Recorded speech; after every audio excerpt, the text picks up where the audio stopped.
In a quaint village lived a humble farmer named Elias. Known for his unwavering faith, Elias spent his days in gratitude and his nights in prayer, seeking guidance from the Lord for every step he took. Despite the simplicity of his life, Elias always aspired to make a greater impact on the world around him. One prayer he frequently whispered was, "Lord, guide me to walk in your ways and use me to serve others." One night, Elias had a vivid dream. In the dream, he saw a vast barren field transforming into a lush garden. It was as though the soil itself answered a divine call to flourish. Elias, standing in the middle of the field, heard a voice say, "Prepare the land, for it will yield fruit in abundance." Upon waking, Elias pondered the dream's meaning.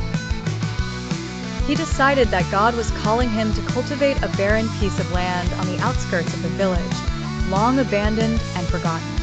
He shared his vision with his neighbors, who were skeptical at first. Yet, convinced by Elias's earnest spirit and unwavering faith, they lent him tools, seeds, and labor.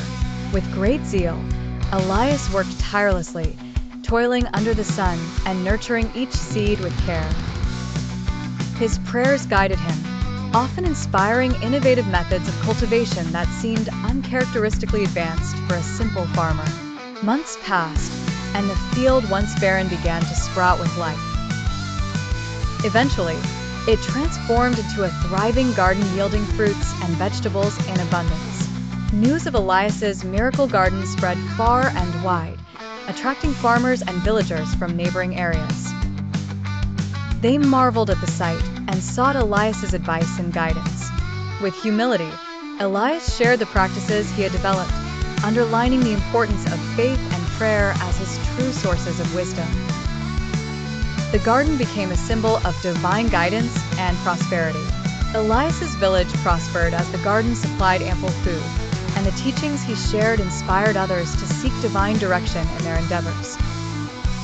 Elias often reminded his fellow villagers, prayer is not only a call for help but also a guide for action. Through prayer, we align ourselves with God's purpose and find true direction. Years later, Elias, now considered a wise elder, reflected on his journey. He realized that through continuous prayer and trust in divine guidance, he had not only transformed the land but also the lives of many around him. The lesson of Elias's journey is clear. In constant prayer and trust in God's guidance, we find the wisdom and strength to transform barren fields into thriving gardens and touch the lives of those around us.